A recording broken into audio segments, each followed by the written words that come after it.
Olá, este é o programa TV Câmara Entrevista. Hoje vamos debater a Semana Nacional da Consciência Negra, comemorada no mês de novembro. Para falar com a gente sobre o tema, estamos aqui com o Tião Virgilino, do Movimento Negro, e também o professor de História, Caio de Abreu. Participando do programa, o jornalista Daniel Mendes, da TV Câmara de Jacareí. Primeiramente, obrigado pela participação de vocês. O Tião aqui à minha direita e o Caio lá na ponta da mesa, e Daniel mais uma vez participando conosco.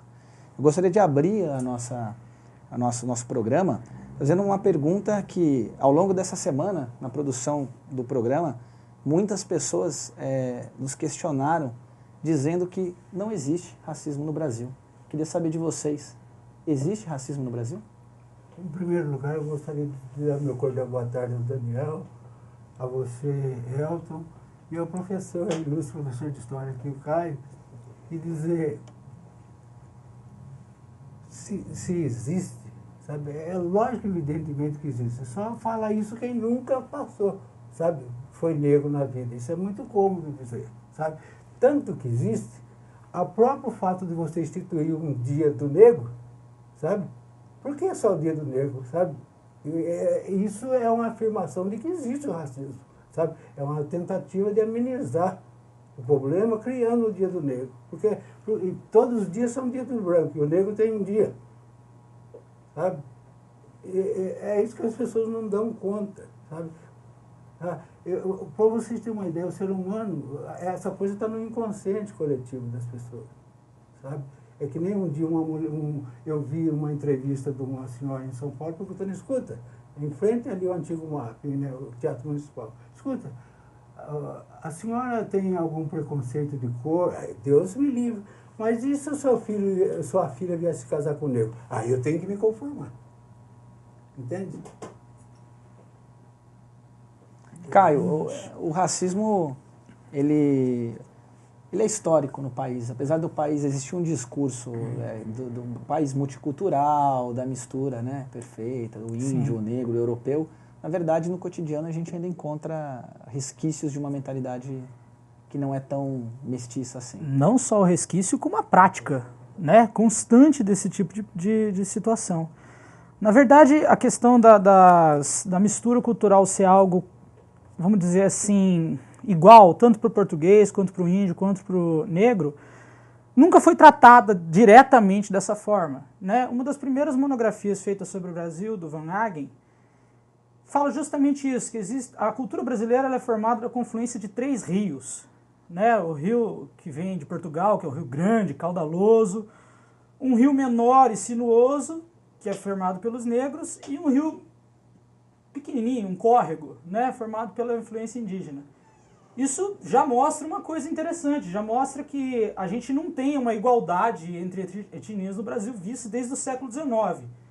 E é importante ressaltar que no século XIX o racismo é uma ciência, né? É algo tido como um processo de evolução, algo como natural, que o branco é melhor do que o negro, né? E por isso justifica a dominação de um sobre o outro. A gente está falando de um período histórico que trata disso. Justificado pela própria ciência, então. Justificado o evolucionismo pela cultural, ciência, né? que acreditava, então, que as outras populações deveriam evoluir para chegar no nível da civilização europeia. Isso foi um período que a gente classifica na história como darwinismo social, né? Em que se pega as ideias de Charles Darwin, né? Ressaltando que Darwin nunca falou isso, mas que eles tentam trazer isso para a condição humana, né, de colocar 3 raças principais, né, a caucasiana, branca, a mongoloide, asiática e a negroide, né, que seria a menos evoluída de todos. E esse era um discurso que justificava, por exemplo, a Inglaterra dominar outras regiões, né, justificava o que a gente chama de imperialismo, né, ou neocolonialismo no século XIX.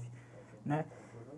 E a herança disso tudo traz para nós hoje essa formação racista. Né. Por mais que se fale que no Brasil, por exemplo, não houve segregação por lei, né, entre negros e brancos, assim como houve nos Estados Unidos ou em alguns países africanos, mesmo após a independência, a prática social do racismo ela é gigantesca. Né, e ele se configura como um dos maiores problemas. Né? Um dos abolicionistas mais famosos, Joaquim Nabuco, disse que a escravidão permanecerá por muito tempo como a característica nacional do Brasil. Né? E, de fato, até hoje é uma marca que a gente lida.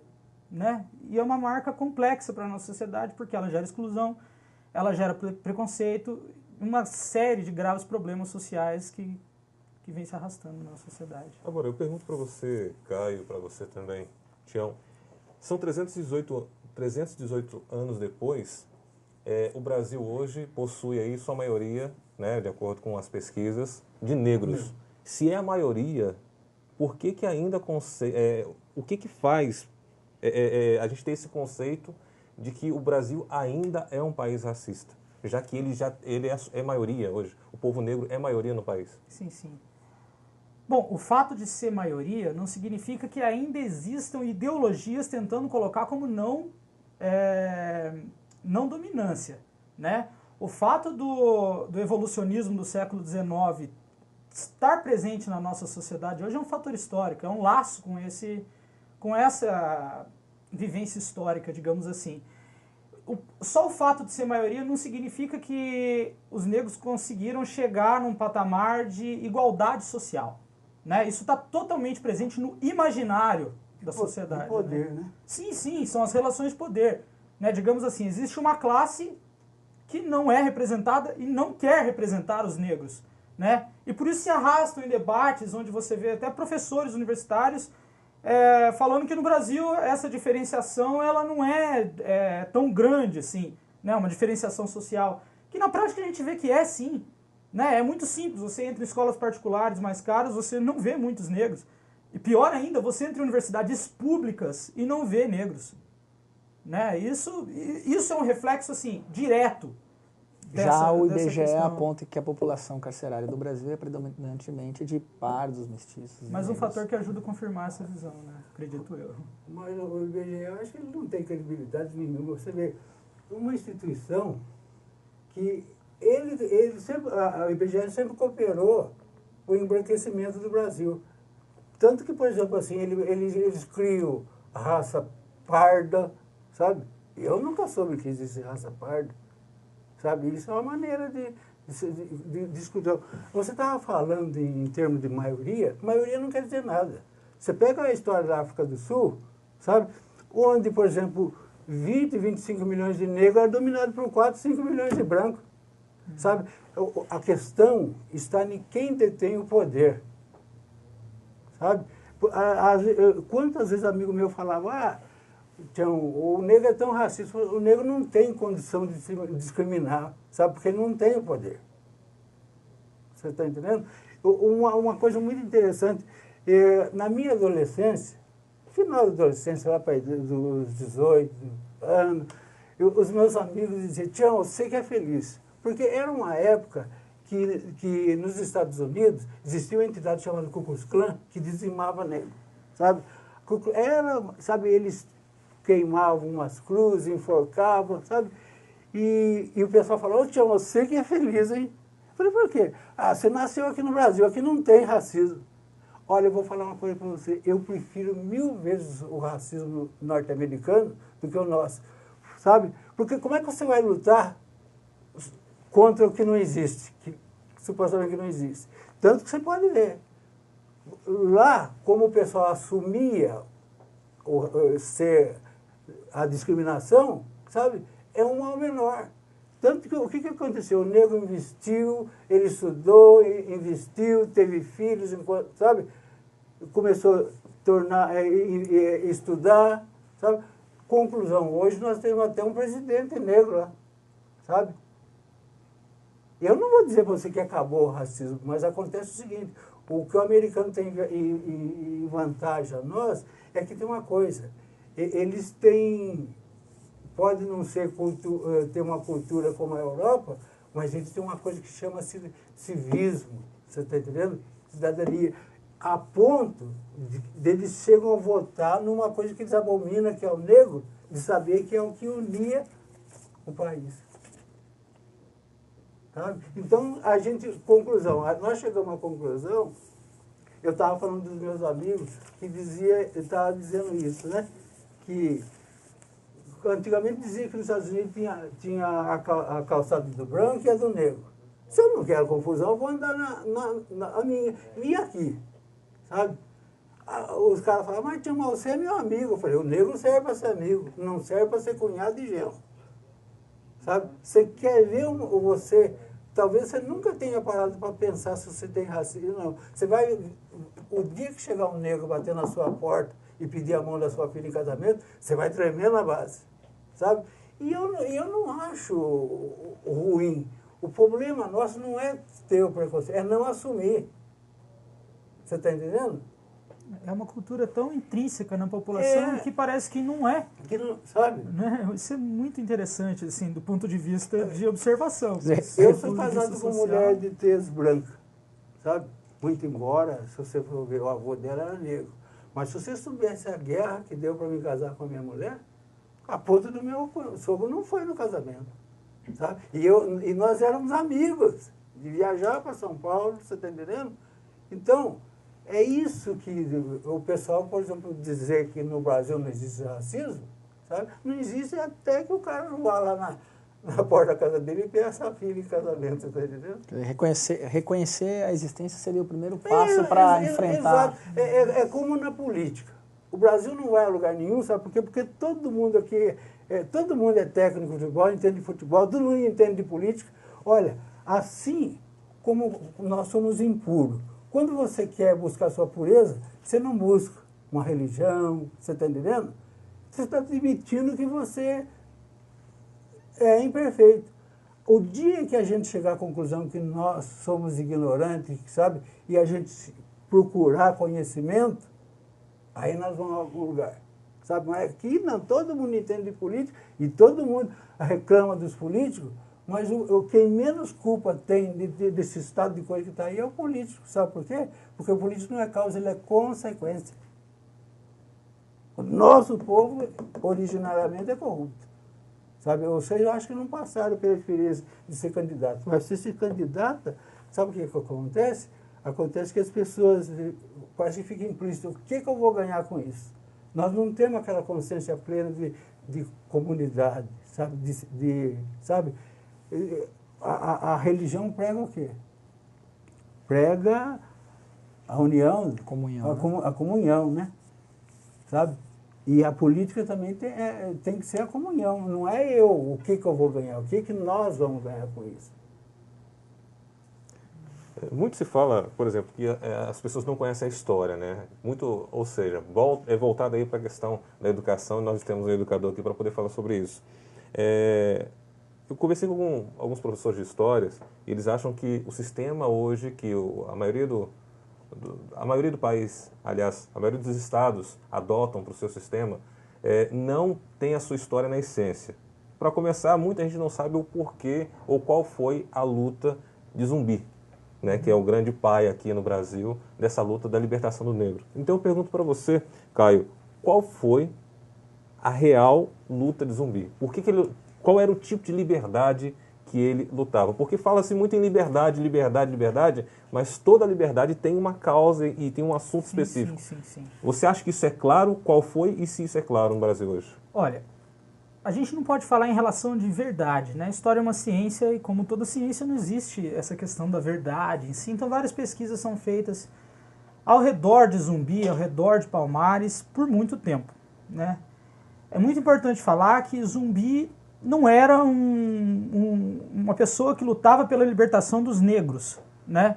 Esse movimento, assim, abolicionista, ele vem do final do século XIX. O Zumbi não está no século XIX, né? E, aliás, é interessante até ressaltar que em Palmares existiam escravos, né? A questão de Zumbi, que ele vira um símbolo, e isso sim é importante ressaltar, né? Ele vira um símbolo da luta pela militância negra no Brasil, justamente porque ele era um negro considerado o rei daquele quilombo, né? Rei, assim, Ganga Zumba, né? O pai dele. E ele depois virou o líder daquilo lá, e o quilombo ficou muito grande, certo? Se a gente for pegar a real questão do quilombo, aí acho que é mais interessante a gente não só ficar focado ali em Zumbi, né? Porque o quilombo, ele não é só o símbolo da resistência escrava contra o sistema, que é uma violência gigantesca, não uma violência ativa, onde o escravo está apanhando a todo momento, mas de uma violência social. Assim como hoje existe uma violência muito grande na sociedade, mas ela parece que é normal, né? E no caso do quilombo a gente trabalha isso, né? Tem um pensador muito bacana que ele fala que o quilombo, na verdade, ele é parte integrante do sistema colonial, né? Ele, no caso, eu estudei isso na região das Minas, e ele fala que existiam vários quilombos, né? A questão do quilombo do Ambrósio, do quilombo de Palmares, são quilombos muito grandes e são exceções à regra dos quilombos. Os quilombos, na verdade, eram pequenos, né? Muitas vezes nômades. Na região das Minas, eles comercializavam com vendas locais, plantavam, mineravam, roubavam pessoas no meio do caminho, então ele funcionava como uma parte integrante daquele sistema. Mas uma parte integrante no sentido de que o próprio quilombo talvez impedisse uma grande movimentação dos escravos que estavam ali, que estavam em muito maior número do que os seus senhores, né? Porque o escravo via o quilombo como uma válvula de escape individual. Então ele fugia para o quilombo, né? O caso de Palmares não funciona muito diferente. A questão é que Palmares é maior, é grande. E como toda aglomeração que vai contra o sistema, né, até hoje, ele gera medo, ele gera uma movimentação contrária, né? E por aí vai, o quilombo de Palmares foi dizimado nesse sentido. A grande luta de Zumbi era manter o seu foco de resistência, certo? Mas no próprio Palmares se tinha plantação, se tinha escravos, tinham pessoas que não eram nem ex-escravos, né, fugidos para lá, pessoas pobres que apareciam lá e tudo mais. Era uma sociedade que funcionava à margem do governo. Diz que tinha índios e brancos também. Também tinha. E com relação a esse conhecimento, por exemplo, hoje, porque eu perguntei justamente por isso, porque o que se pensa, na verdade, o que muito se diz, é essa história mais superficial, que ele é o grande símbolo, mas como é que está a questão do conhecimento hoje, que é a base? Isso veio de uma tradição da década de 80 na historiografia, até antes, né? Que é lógico e é muito importante de ser tomado pelos movimentos negros e todos os movimentos sociais no Brasil em geral, de colocar o Zumbi como um herói. Né? Faz sentido, faz total sentido, não estou criticando isso. Esse processo aconteceu com Tiradentes também, claro. O momento de encontrar os heróis nacionais. Isso, claro. Encontrar heróis para um tipo de movimento. Né? Isso é comum que isso aconteça. Né? O Amarildo agora é capaz de virar um, né? Talvez, né? Vamos viajar um pouquinho. Mas esse real fator, assim, realmente, né, não se debate muito a respeito disso. Os livros didáticos já vêm trazendo essa interpretação mais aberta de Palmares, né? Mas que Zumbi ainda, e isso é legal pra caramba, é um herói muito importante dentro desse tipo de construção, e ele é usado e vai ser usado como esse símbolo da luta do movimento negro no Brasil, certo? Isso é importante no sentido de que se crie uma discussão a respeito do tema. Não simplesmente se trabalhe isso na escola de forma superficial, estou falando da minha área, que se trabalhe isso de forma superficial, passou aquela semana, acabou. Né? Não vamos mais trabalhar isso aqui. Não, gente, vamos mostrar isso aqui. Né? Vamos voltar isso numa consciência crítica. O que isso nos traz? O que isso nos traz agora? Que nos traz, né? É um laço da história que ainda está presente, né, na nossa sociedade. Então, eu acho que a real abordagem de Zumbi e de Palmares seria para isso. Para realmente criticar e perder talvez aquela visão de que o escravo africano seria, vamos dizer assim, manso, né? Não resiste, né? Porque tem aquela visão meio atrapalhada de que o índio fugia, o índio não gostava da escravidão, né? Muito pelo contrário, né? Assim, desculpa, não é isso não. Mas assim, muito pelo contrário, o negro não era manso, né? Não gostava de apanhar, ninguém gosta de apanhar, não tem isso, ninguém gosta de ser escravo. O povo se submete à escravidão assim, né? À toa, né? Oh, por favor, me escraviza, né? Claro que não. Mas a escravidão africana existia no Brasil por causa do tráfico. E não o contrário, né? O tráfico não existia por causa da escravidão. Ele rendia muito mais dinheiro para Portugal, no caso, do que simplesmente aprisionar índios aqui, né? Os negros da terra, né? Como eram chamados alguns. A gente fala dessa questão da história. Vocês acham que nesses últimos 20 anos, houve algum avanço em relação à questão do negro, a compreensão, inclusive da desigualdade, que é uma desigualdade histórica? A gente vai entrar na questão das oportunidades, de cotas. Vocês acham que houve avanço nesse tema no país? Você está falando aí de cotas, sabe? Cotas eu vou deixar até para o segundo bloco a gente só falar disso. Tá, mas assim, em termos da desigualdade, do reconhecimento dessa desigualdade, vocês acreditam nisso? Eu acho que avanço sempre há, sabe? Quando eu estou aqui, por exemplo, batendo papo com você, sabe quanto que antigamente iria admitir essa possibilidade? Sempre tem, sabe? mas são avanços assim muito ínfimos, né? Eu acho assim, por exemplo, eu acredito, se existe uma coisa que eu acredito, chama-se educação, sabe? O problema do Brasil está nisso aí. As pessoas, por exemplo, assim, não têm um discernimento, eles estão diante de uma televisão, sabe? Eles entendem aquilo ao pé da letra, sabe? Eles não são capazes de filtrar uma notícia, saber o que tem de verdadeiro. E esse estado de coisa parece que interessa para o sistema, entendeu? Sabe, eu acho que o povo tem que esquecer, por exemplo, do político e ele começar a investir no crescimento dele, sabe? Eu acho assim, a hora que, por exemplo, você vê todo mundo aí com acesso à escola, sabe? Aí a gente vai ter verdadeiramente um avanço enorme, sabe? A redenção, por exemplo, de um povo, seja ele negro, branco, o que, está no conhecimento. Conhecimento, para mim, é a base de tudo. Sabe? Tanto que, por exemplo, você vai diante de um juiz. Se você não tem conhecimento, você sofre. Sabe? Mas, a partir do momento que você demonstra conhecimento, você tem um outro tipo de tratamento. Sabe? E essa é a única coisa, verdadeiramente, que eu passo para a juventude, é que, sabe, invista, leia muito. Sabe? Olha, prova disso é o Mandela. Sabe? Olha, você vê como é com a educação, a guinada de 180 graus que se deu, sabe? Por quê? E engraçado que sirva de lição, por exemplo, assim, o modo político brasileiro é o seguinte, ele não tem um programa, sabe? Se eu tenho um programa, a partir do momento que eu vou lá, eu cumpro o meu programa, eu cumpri o meu programa, eu tenho que abrir espaço para outro. Mas aqui não. Aqui o pessoal pega que nem um osso. O próprio Mandela é exemplo disso, sabe? Ele sofreu 27 anos, sabe?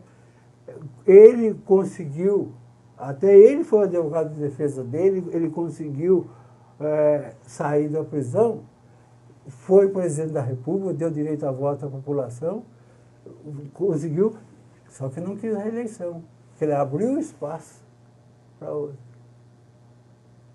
Então você vê um avanço, por exemplo, assim. E ele é uma pessoa que, não precisa dizer que ele acredita na educação, né? Sabe?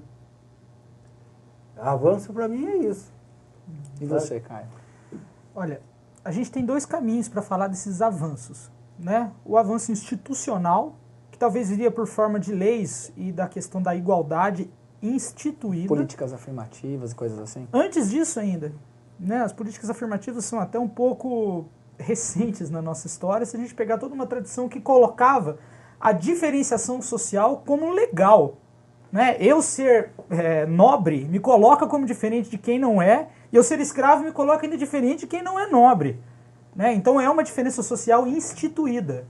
Por lei você pode ser diferente. Né? Não é uma questão da percepção, né? É uma questão que está ali, compra-se. Né? A República mudou isso de certa forma, falou da igualdade, tudo, ainda mais no pós-abolição, mas ainda assim a gente tem vários problemas, né? E aí a gente vai ver não só os negros, mas diversas classes sociais lutando por direitos e que vão se consolidar mais na década de 20 ali, no final de 20, depois 30 com Getúlio Vargas e tudo mais.